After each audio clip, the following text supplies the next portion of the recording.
Most people think that in order to build a $1 million company or become a $1 million maker, you need to build this massive team and have a complicated business.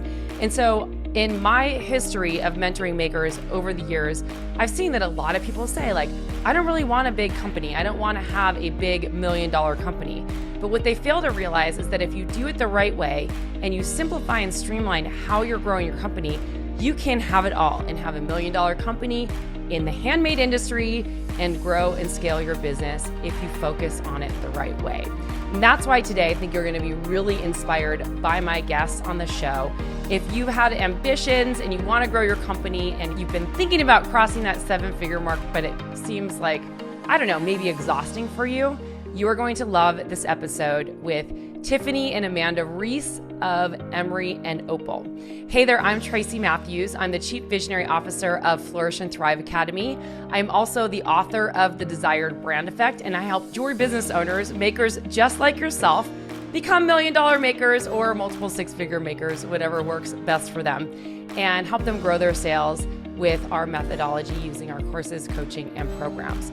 And I'm excited to have two of our students who are just crushing it right now. This last year, they scaled their sales by 30% and ended up crossing the 7-figure marker in revenue with a handmade jewelry company. This is not expensive product, and they're doing it like clockwork, and they're crushing it. So I think you're gonna really be inspired by Tiffany and Amanda's story. Before you dive into this episode, make sure that you hit that little notification bell and you subscribe to our channel so that you don't miss any of our updates on this channel. All right, let's dive into this interview.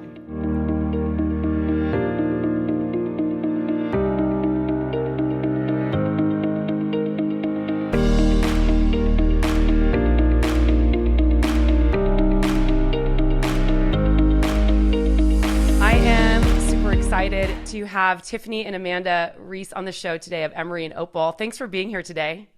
Thank you so much. We're so excited. Am I saying your name right? Is it Reis or Rice? Yeah. Okay. I just want to make sure. I just realized that after that. So first of all, I'm really grateful to have you both on the show today, especially because Tiffany just had a baby. How are you doing? I'm doing good. Yeah, doing okay. Second time around is a lot easier. So that's so fun. So I want to dive into your story, quite frankly, because you've been in our Momentum program for a little while and you crossed the 7-figure marker last year. So I want to congratulate you on that. Thank you. And we're going to dive into some of the things that you did in your business to help make that happen. But first, I kind of want to hear a little bit more about your journey into creating Emery and Opal. How did that come about? So I've always been passionate about making jewelry. Ever since I was a little kid, I'd be making bracelets and giving them to all the kids on the street. It really took a backseat when I was in school, but in my 20s, I needed to raise money for breast cancer. So I posted a few bracelets on Etsy, just not thinking anything. Actually started selling them, which was exciting. Then started adding more and more pieces, started selling them, and slowly we were able to grow the company. That's so awesome. So wait, are you a breast cancer survivor or No. was it just a cause you're passionate about? Yeah, it was just a cause I was passionate about back then. And my grandmother ended up having breast cancer later on, which is kind of, bittersweet, but yeah. Oh, So sorry to hear that. that's actually part of where we got our name Emery and Opal is, Emery being derived from emerald. So May was the month that our company was founded. And then Opal was our grandmother's birthstone. Mm-hmm. And, she was such a strong influence for us. And she really was the one that pushed us forward and always told us, you can do whatever you want in life and to never give up. Mm-hmm. So I have the chills. I love that. I'm saying that because my grandfather was a really successful entrepreneur and he founded a huge restaurant chain. And I don't talk about it a lot for a variety of reasons. But the thing that I really got from him is this inspiration of living, I'm American. You guys are Canadian, right? Right. Okay. So just living the American dream and the freedoms that we have, to be able to do follow our passions. Mm-hmm. And to me, that was instilled in me in such a young age. So I love it that your grandmother gave you that inspiration too. Some synergy there.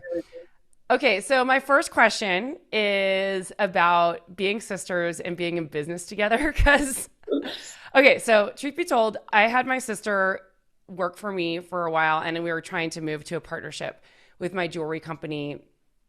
And for us, it was very challenging. So I want to know, like, how are you navigating partnership, being sisters and being in business together? Tell us all about that. I mean, yeah, it's definitely tough, like being family and also, you know, running a business together. But I think like early on, like we kind of set down like rules of like communication being like the most important thing. You know, like any tiny thing that like bothers one of us, we make sure we sit down and talk about it, and come up with like the best solution. So yeah, like I think communication has been like always super important for us. And, you know, with that said, our roles, we've kind of fallen into our roles naturally. Like Amanda said, like she's been so passionate about making jewelry, everything. She was little, so she really falls on the production side and like figuring out like how to make certain pieces and like source the products. But then I fall more on the marketing side and more of that creative aspect to the business. And obviously there's everything else in between that we kind of just work to our strengths. Yeah. Like who handles the operational side? Wait, what did you say? Amanda's really good at the taxes. I have no idea like what's happening there. So is there any overlap in your roles? Or are you guys pretty much staying in your lane? No, there's a bit of overlap. Yeah. Like we are pretty like on the same page with everything. So I think you know, like big decisions like for either side, we like sit down and come up with it together. It's something we've actually discussed recently, is trying to like define our roles a little bit more now that our team is growing. So like we've decided Amanda's going to be more of the visionary in the company and I'm going to be more of the integrator. Awesome. But we're going to be both really involved. I think. So have you read Rocket Fuel? Yes. Okay, awesome. And Traction. Are you guys running on EOS or are you? I think we're going to start it when Tiffany gets back from her mat leave, because here in Canada, mat leave's a year. So she has a full year to, you know, so we're going to start that when she gets back. But it was Nina who actually introduced us to the book and told us one of our coaches. Yeah. That's awesome. Yeah. The book is amazing. And I think we really, I took so much advice from there, and we're going to start implementing it as soon as we can. Yeah. It's one of my favorite books. I recommend it. We recommended it a lot. It's called Rocket Fuel by Gito Wickman and Mark C. Winters. And that book, if you read it, will change your life. And it's actually one of the, you know, I coined the term chief visionary officer before I'd read that book, only because I was Googling, I'm like, what's a more creative term than a CEO? And so like this term visionary came up and I was like, oh my gosh, yes, chief visionary officer. And then I read that book and I could not get through it without like breaking down in tears like multiple times. I'm like, there's nothing wrong with me. I'm just a visionary. Right. Yeah, of course. I'm serious. That book changed my life. I think I read it for the first time in like 2013 or 14. I can't remember, but it was very early on in Flourish and Thrive Academy. And we were trying to grow. And at that moment I was like, how could I, you know, position this or get someone who's like my counterpart really on this team to help us grow. And it's still like, it's a struggle for a lot of creatives. It's awesome when there's a sister partnership and it works like that. And that was one of the things that was so amazing about me working with my sister. We struggled a little bit more because we didn't have strong boundaries. We kind of came into it just like hoping that it was going to work. And we were much younger and much more immature at the time. But we do like literally have the opposite skill set. So had I had that awareness and read that book at that point, I think we would have actually been amazing business partners. It was just, there was a lot going on. So anyway, highly recommend that book, and also Traction, which talks about how running a business on the EOS model. But they say until you're like at least like 7 figures, it's a hard model to implement because you don't have enough team to actually do that. So that's like a little bit of a sidebar. Highly recommend that everyone reads the book though, because it's game changing. Right. Amazing. So I wanted to have you on the show because you guys had phenomenal growth last year. You came into the Momentum program. You already had a multiple or higher multiple 6-figure jewelry company. You had a goal to reach 7 figures. So let's talk a little bit about your growth this last year, like what were some of the things that you did and implemented in your business that helped you kind of take it to the next level? Because it's not like you just grew like $100,000 in revenue. It was several $100,000. The main thing is working on the business instead of in the business. Yes. We finally took your advice. Yeah. Okay, good.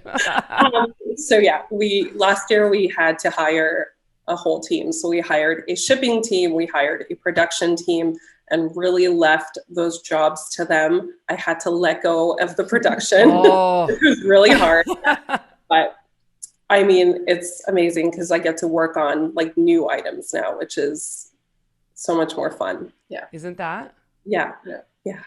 So yeah, it was really just hiring our team and putting them in the right place that completely changed the way we ran our business. Yeah.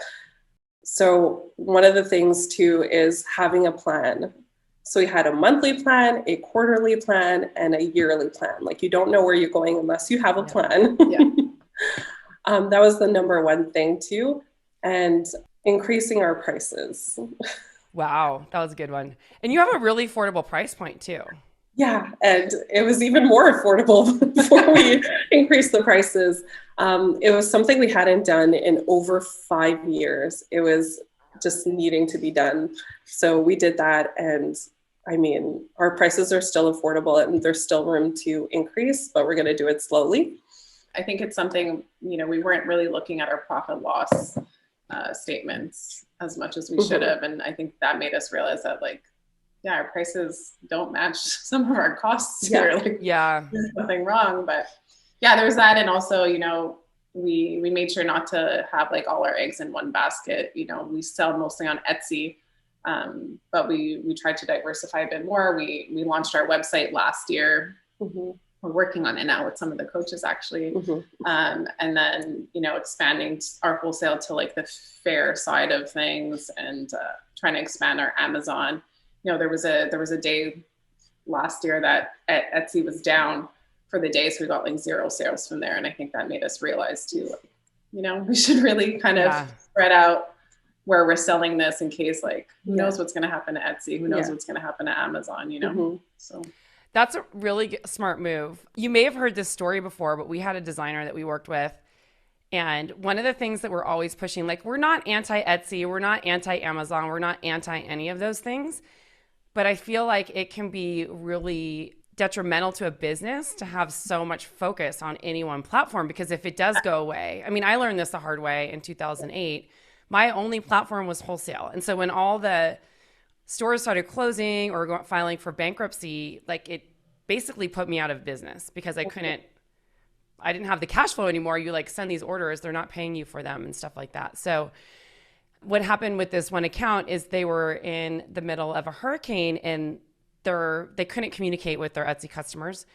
And so the Etsy customers started complaining, not realizing that they were in Houston and that their power was out and everything, and that they didn't have cell phones that they could even turn their shop off or whatever.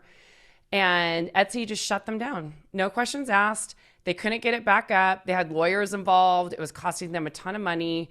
It was a husband and wife team. The husband had to go find a regular job, and they'd been doing this company for years.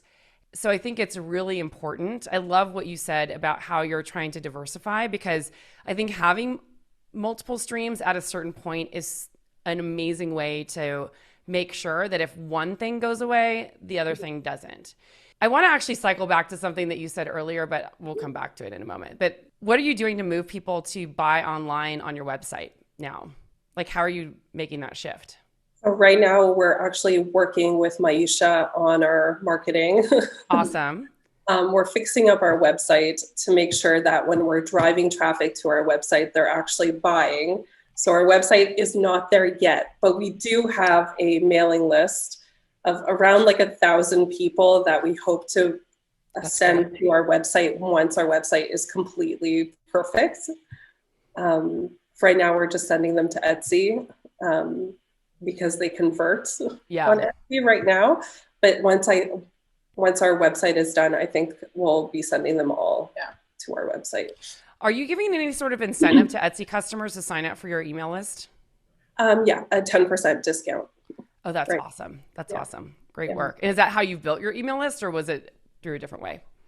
That's pretty much how we built the email list. We're hoping to figure out different ways once our website is perfect. But right now, yeah, No it's perfect. There's no perfect. It's as progress, perfect not as it can be. perfection. Yeah, I know that. But yeah. We also ran actually a giveaway last year that was really, we kind of use giveaways to kind of on Instagram to kind of build our mailing list or like our TikTok followers, let's say. So instead of like following and like tagging a friend, we ask people for like a bonus entry to like sign up for our mailing list, you know? Oh, I love that. And we find that actually super successful for us. Do you find that when you're doing those giveaways that those people actually convert into customers if they haven't purchased from you before? Or are most of the people signing up for the giveaways people who have already bought something from Emery and Opal? I think it's a bit of both. We were finding that when it was like tag a friend, it wasn't working because like, you know, I can tag someone who's like not interested in the company at all, but they just want free stuff, right? Yeah. Whereas if it's like a genuine customer who's interested, they'll follow and they'll, you know, sign up for our newsletter, and then that trickles into a purchase for sure. Yeah, I love that. Okay, cool. So I want to circle back to something you were talking about that you attributed to growth. And it's really about team structure. Like, what does that look like inside of your company? You mentioned you hired shipping and production. Are those the only two departments that you hired for at this moment? Because Tiffany kind of handles, like, in general, what we would call like marketing, maybe more operations, and you're handling more the creative, design. Okay. Well, actually, there is some crossover because you're doing a little bit of the operation side and she's doing a little bit of the creative side with the marketing. So tell us a little bit what that looks like for you guys.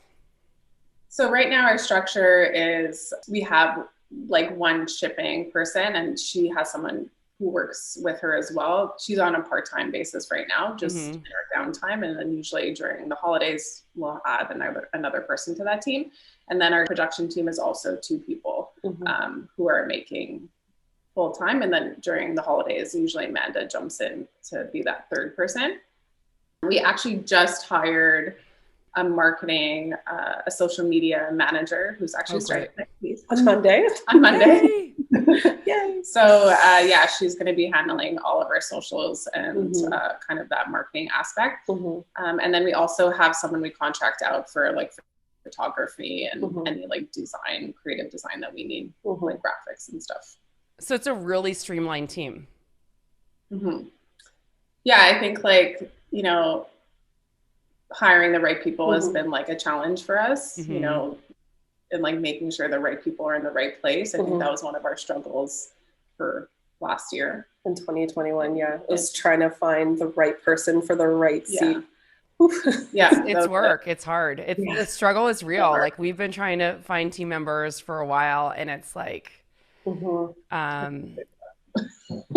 it's challenging to hire right now, to say the least. But also, you know, I think when you do find those right people, it works out amazing. It's interesting. We have a couple of seats. I'm like, this one seat is like, we can't, it's like, not that we can't keep someone. It's just like, it's not the right person that we're hiring. Like we keep like trying someone. I'm like, it's not working. I don't know. Anyway, all is coming, you know, and everything's, you know, moving forward and it all works out in the end, which is awesome. So you mentioned in our pre-interview a little bit more that you did some things from the inventory side and listening to your customers and collection development that really helped get more feedback and helped you make better decisions in your business. So do you want to talk about that a little bit? Yeah. So I think one of the biggest things last year too was we were better at planning out our inventory and not being sold out of as many items. So we decided to buy bigger bulk of our inventory, but less often. And that allowed us to take advantage of bigger discounts too, so that we were making more profit on our end. Yeah. And we had this like huge Excel right before Christmas that we sat down for like weeks, I feel. And we would look at like, you know, every product on our Etsy and on our site, and we like, okay, how did it do last year? What was it, up or down? Is it currently up or down? How many should we buy? And, you know, each week we do like a bulk order for preparation for the holidays. You know, the year before, you know, there were so many things that sold out in terms of supplies, and we really didn't want to be in that situation again, because we did miss out on a lot of sales in 2020. So we really tried to avoid that this year and make sure we have the supplies early, in case, you know, some shipping provider goes on strike or yeah, right. You know, these days you never know. Lost packages, sold out of certain raw materials. Like, we just wanted to avoid all that, so we were super really thorough organized in planning our inventory. Yeah, and that goes for like not even just like jewelry supplies. It was also for like our shipping supplies, like making sure we had enough boxes, making sure we had enough like little cloths that we put in each box. You know, we like did a projection for absolutely everything we had in our office. That's so cool. What was it like to like force yourself to sit down and do that granular, like data-driven work to like measure all of it? Was it hard? Yeah, it was a bit hard. That's why it took us so long to do it. It's like, I feel like it's like you have to force yourself to do that. I mean, it's amazing. You should be doing this. Like, I'm not saying, but like, I know a lot of people are like, I don't want to do that. Yeah, no, it was really hard, but I think we just did it in little chunks and kind of like rewarded ourselves either with like snacks or we're like, okay, if we're going to do this, we're going to get lunch after. Yeah. You know? Cupcakes. Cakes or like coffee, anything. But yeah, we broke it up. Like we did it week by week, and we started in like September. Yeah, it was September. Yeah, and up until like October, November. That's awesome. So what are some of the biggest struggles that you've experienced scaling your business to 7 figures, and how have you overcome them? I think one of the biggest struggles was hiring, like we had mentioned, hiring the right people and having the right people in the right place. I think also getting over the need to do everything ourselves, you know, to kind of let go and let our team kind of run things. I think that was harder for me than for Tiffany. Yeah. It took a lot of convincing. Yeah. Convince Amanda, like, she does not need to make jewelry every day. You know, your hands must hurt. They did hurt. Yeah, so there's that, but you know, we got over that. And then also just like making the tough decisions. I think it was Nina, when we had our coaching call with her, she said something along the lines of like, you know, if you put off a decision, it's still gonna be there. It's still going to be there, or the decision is going to get made, and it's not necessarily going to be the right decision. Like, you need to take the time to actually sit down and make a decision, even though it's tough, you know? And she's so right. Like, you know, there's so many times that we put off making a decision and we kind of let it be, or let it kind of resolve on its own, and it ended up making things worse, you know? It does. So I think like sitting down and making those tough calls and making those tough decisions, you know, I think raising our prices was a hard thing for us to do. We were super nervous about it. Yeah. But in the end, like, it was the right thing to do. And, you know, it benefited us for sure. And, you know, we've had to like part ways with employees that just aren't a good fit with our company culture, you know, but yeah, I think that was one of the hardest things. One of the biggest stuff. Yeah. So how'd you handle it when you had to let people go? That was one of the hardest weeks of our life. I think like it's at the end of the day, like if they don't fit our company culture, I think it just has to get done. You know, we're trying to build something, and if it's someone's going to bring everyone else down around us as well, like I think you're better off just letting that person go rather than suffer and make your team suffer. Yeah, because of your indecision. Yeah. And also for that too, you know, like it's not fun to be in a position where you're not working your best, and, you know, for them as well, if it's not a good fit, it's not a good fit both ways. And it doesn't have to be done in like a bad way. Like you know, you just let someone go and you're kind about it. You're just honest. And I think the other person also realizes that they don't fit in the company as well, you know? Someone told me once that letting someone go, even though it's hard, is like the biggest gift you can give to them. I agree. Yeah, I think so too. Because they don't even realize like how stressful sometimes, like being in a position where they're not thriving. Yeah. Yeah. Yeah, for sure. That's interesting. So I'm curious, like you've been in our Momentum program for a while. Tell us a little bit about how your business has changed since joining the program. The coaching has been amazing. Yeah, they've really opened our eyes to see the business as a big picture. They've solved every little issue that we've had. They've just made everything more clear. I think the coaching is just invaluable. Like it's amazing. The monthly coaching calls are just amazing too. There was one call with Anna Maria last month, I believe, about content planning. It completely changed the way we plan our content. We were able to do the whole year in a week. Like so manageable, amazing, right? so amazing. Yeah. It was so good. It was so good. And now we're working with Maisha. Like we hired her to work on our marketing. And she came back to us with like a whole presentation. And it was just like so detailed. She's so amazing. I love her. Yeah, like I think before Momentum, we were kind of just like stuck and we didn't know what to do next. And like we didn't know how to get to like the next level. And I think it really just has made everything like so clear and like what we need to do. And like, yeah, it's so invaluable, honestly. Like we're step so by step. I love that. Yeah.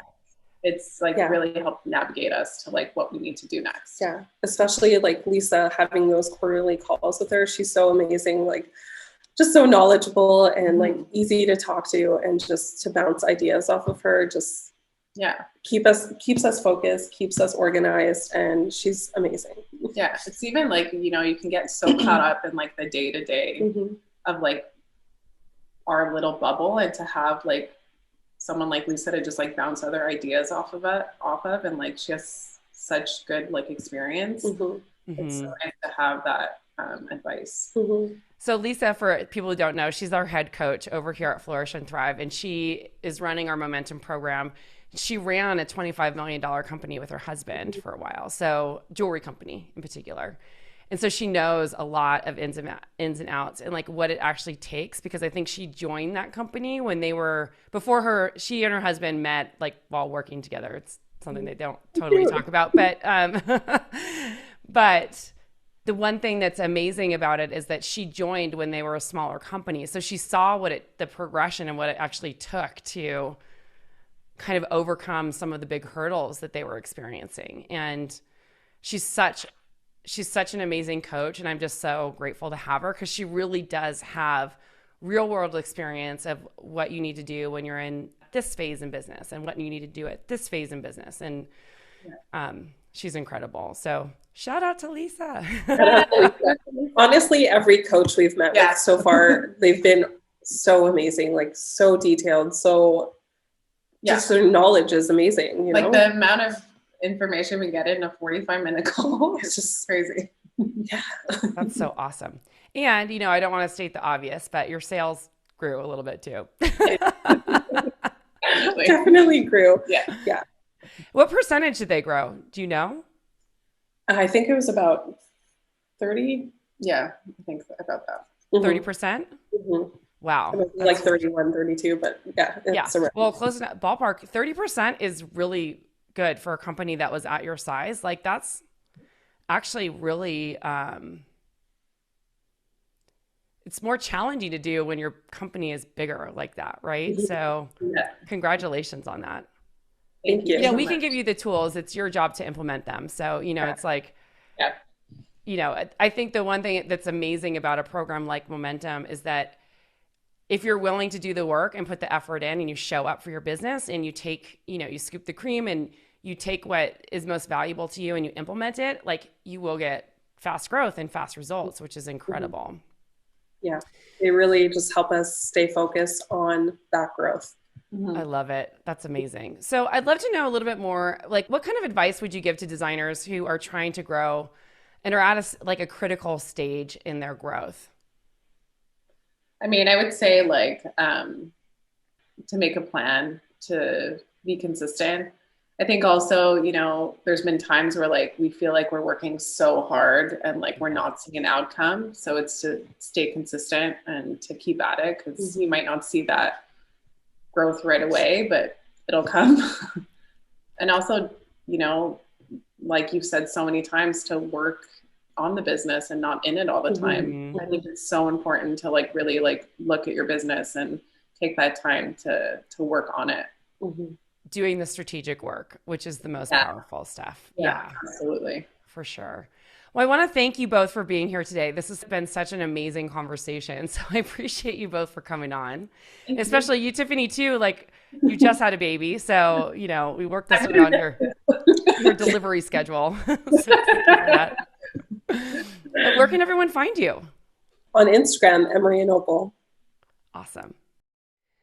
Thanks so much for watching this show today. And if you would like to grow your business by 30% or more this year, and you're interested in getting expert coaching and mentorship by me and my team of coaches, well, you're in luck. Here's your official invite to apply for our Momentum program. We are open for enrollment right now. And if you'd like to learn more details about how Momentum can support you, head on over to flourishthriveacademy.com/momentum and fill out your application today, and jump on a call with someone on my team, and we can talk about your business goals and how we can support you in reaching those a lot faster.